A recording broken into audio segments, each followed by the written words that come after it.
संयुक्त अरब अमीरात में जो भारत के राजदूत हैं, उन्होंने वहां बसे भारतीयों को संदेश दिया है। और संदेश का लब्बो-लबाब यह है कि आप वहां जिम्मेदारी भरे रवैये का परिचय दें, अफवाह ना फैलाएं और साथ ही पैनिक ना फैलाएं, घबराहट ना फैलाएं। Urge all the Indian community members staying here to remain safe and healthy and do not spread panic, do not venture out, stay put where you are, stay safe and healthy and help the government of Saudi Arabia prevent the spread of COVID-19. अब आप सोचेंगे कि आखिर राजदूत ये संदेश क्यों दे रहे हैं? राजदूत इसलिए यह संदेश दे रहे हैं क्योंकि संयुक्त अरब अमीरात, कतर, कुवैत, सऊदी अरब में कई भारतीय जो फंसे हुए हैं वो वहां पर मुस्लिम विरोधी बयान दे रहे हैं। वो वहां पर बैठे बैठे देश की नाक काट रहे हैं। नतीजा यह हो रहा है कि अब वहां की सरकारों में जबरदस्त गुस्सा है। आपकी स्क्रीन पर संयुक्त अरब अमीरात की राजकुमारी का यह संदेश दे रहे हैं वो एक ऐसे भारतीय को जो वहां बैठे बैठे हिंदू मुस्लिम कर रहा था और मुसलमानों के खिलाफ जहर फैलाने का काम कर रहा था। उन्होंने क्या कहा है? The ruling family is friends with Indians but as a royal your rudeness is not welcome. जो वहां पर सत्ताधारी पार्टी है वो सभी भारतीयों की मित्र है, मगर आपकी बदतमीजी को बर्दाश्त नहीं किया जाएगा। All employees are paid to work, no one comes for free. जो लोग यहां काम करते हैं उन्हें पैसा दिया जाता है, कोई फ्री में काम नहीं करता। You make your bread and butter from this land which you scorn and your ridicule will not go unnoticed. यह मुद्दा क्यों सामने उभर कर आया? क्योंकि वहां पर बसा एक शख्स सौरव उपाध्याय वहां की सरकार का मजाक उड़ा रहा था और उनके जरिए मुसलमानों को टारगेट कर रहा था। बात यहां नहीं रुकी। अब आपके सामने कुवैत में मिनिस्ट्री ऑफ औकाफ और इस्लामिक अफेयर्स के एक मिनिस्टर अब्दुल्ला अल शुरेखा, इन्होंने क्या कहा आपकी स्क्रीन पर? The persistence of these brutal assaults on Muslims in India may result in boycott of Indian products and goods by Muslim nations.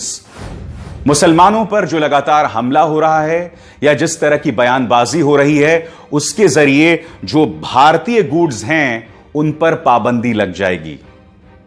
यही नहीं, इन्होंने कहा है कि मुसलमानों पर जिस तरह से हमले हो रहे हैं उसके चलते जो भारतीय गुड्स हैं उन पर पाबंदी लग जाएगी। ये कुवैत के एक मंत्री कह रहे हैं। अब मैं चाहूंगा एक बार फिर आप पढ़ें प्रधानमंत्री नरेंद्र मोदी ने क्या संदेश दिया था। प्रधानमंत्री इस संदेश में कह रहे हैं कि कोरोना संकट में हम सब एक साथ हैं और यह संकट जब हमला करता है तो आपकी धर्म, आपकी जाति, आपके रंग पर निगाह नहीं डालता।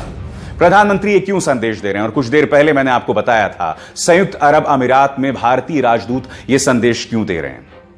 क्योंकि बीजेपी और इस तरह के भक्त हमारी नाक काटने का काम कर रहे हैं। अब मैं आपको एक और बयान दिखाता हूं दोस्तों। यह है तेजस्वी सूर्या, बैंगलोर साउथ से बीजेपी के सांसद। यह उनका पुराना बयान है जो उन्होंने एक और शख्स तारिक फता के बयान का हवाला देते हुए, यह शायद उन्होंने बहुत पहले बयान दिया था जब वो सांसद भी नहीं थे।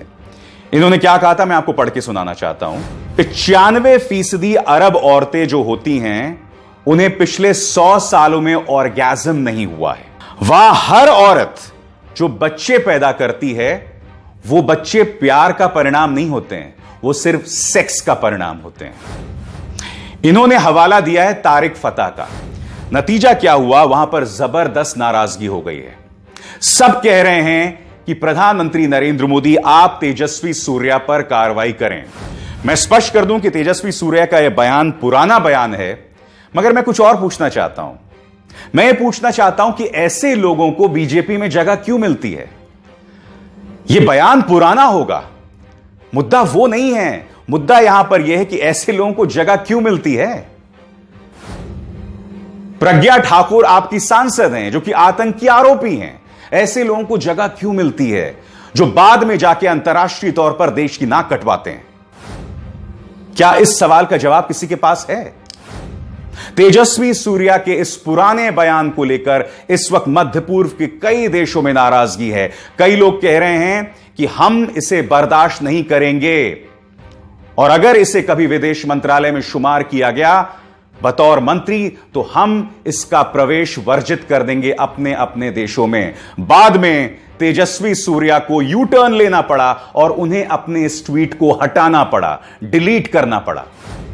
यही नहीं, कुछ देर पहले मैंने आपके सामने कुछ ट्वीट्स पेश किए थे जिसमें संयुक्त अरब अमीरात या कतर में या कुवैत में बसे कुछ भारतीय जहरीले बयान दे रहे थे।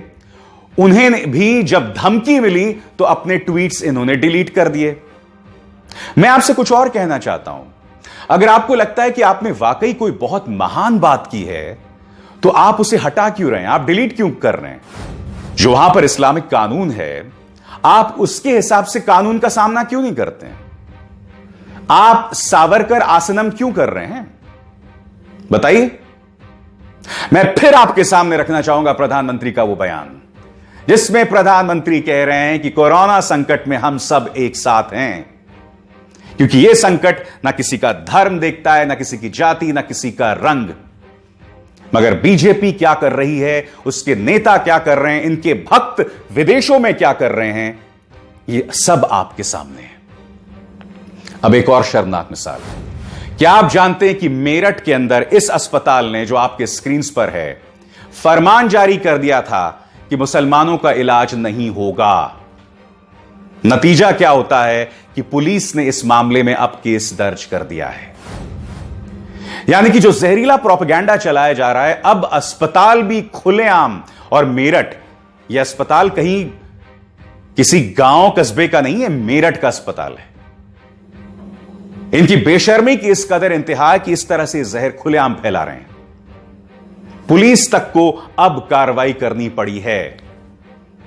आज मैं आपसे सवाल यही तो पूछ रहा हूं कि हम कहां रुकेंगे, कहां थमेंगे, यह जहर हम कितना फैलाएंगे? अगर इस तरह से हम जहर में लबरेज रहेंगे, सराबोर रहेंगे, तो हम इस संकट का सामना कैसे करेंगे? यह बात प्रधानमंत्री नरेंद्र मोदी समझते हैं, यह बात उत्तर प्रदेश के मुख्यमंत्री योगी आदित्यनाथ भी समझते हैं, जो कि अतीत में कई विवादास्पद बयान दे चुके हैं।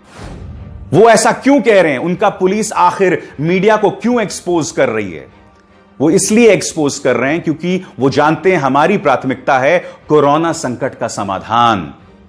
हमारी ये प्राथमिकता है। हमारी प्राथमिकता ये नहीं है कि अभी समाज के अंदर दंगे फैल जाएं, और ये मीडिया इसके अलावा कुछ नहीं कर रही है। मैं आपको पहले भी मिसाल दे चुका हूं, एक बार फिर मिसाल देता हूं।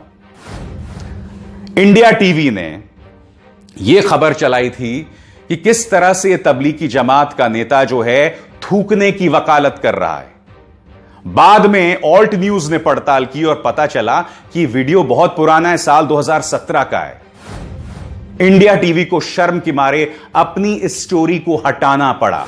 आपको याद है इंडिया टुडे का वो स्टिंग ऑपरेशन जिसके अंदर उनकी कुछ रिपोर्टर्स एक मदरसे के अंदर घुसे और यह कहा कि ये जो बच्चे यहां फंसे हुए हैं, कोरोना संकट को लेकर जो नियम कानून है उसकी पूरी तरह से धज्जियां उड़ा दी गई थी। उसमें मैंने कुछ सवाल पूछे थे। नंबर 1, इन बच्चों को उनके घरों तक कैसे पहुंचाया जाता अगर ये लोग यहां नहीं रहते? क्योंकि हम जानते हैं कि जब प्रधानमंत्री ने घोषणा कर दी थी और सिर्फ 4 घंटे का वक्त दिया था, तो कितने ही मजदूर, गरीब मजदूर अपने बच्चों को अपने कंधों पर टांगे दिल्ली से बिहार तक के लिए निकल गए थे। ये न्यूज चैनल्स क्या चाहते हैं कि इस तरह से ये गरीब बच्चे, मदरसे के गरीब बच्चे सड़कों पर निकल जाते। अब न्यूज लॉन्ड्री की पड़ताल आपके सामने है। न्यूज लॉन्ड्री की इस पड़ताल में यह बात सामने उभर कर आई है कि जो भी दावे किए गए थे इसमें वो सरासर झूठे हैं, और यह दावा कोई और नहीं बल्कि दिल्ली पुलिस के मुलाजिम कर रहे हैं। दिल्ली पुलिस के मुलाजिम न्यूज लॉन्ड्री की इस खबर के मुताबिक यह कह रहे हैं कि जिस तरह के दावे स्टिंग ऑपरेशन में किए थे वो सरासर गलत थे। तो क्या इंडिया टुडे इस सवाल का जवाब देगा कि इस वक्त आपको स्टिंग ऑपरेशन करने की क्या जरूरत थी? बताइए। आज हमारी मीडिया, सत्ताधारी बीजेपी के कुछ छुटभैया नेता सरासर कोरोना संकट के खिलाफ हमारी जंग को कमजोर कर रहे हैं। न सिर्फ कमजोर कर रहे हैं बल्कि प्रधानमंत्री नरेंद्र मोदी के हाथ भी कमजोर कर रहे हैं। वो संदेश एक बार फिर आपकी स्क्रीन पर, और यह संदेश मैं आपको क्यों बार बार दिखा रहा हूं, ताकि आप समझ जाएं कि कोरोना संकट का हल हिंदू मुस्लिम करके नहीं होने वाला है। ये जो तमाम मिसालें सामने उभर कर आ रही हैं, वो सिर्फ देश के माथे पर बदनामी लगा रही हैं और कुछ नहीं। ये सरल सी बात आप कब समझेंगे? खैर, बेबाक में बस इतना ही। मेरी आप सबसे अपील कि इस कार्यक्रम को ज्यादा से ज्यादा लोगों तक पहुंचाएं, इसे लाइक करें, शेयर करें और द लाइव टीवी को सब्सक्राइब करें। नमस्कार। लाइव टीवी, सच सबसे आगे।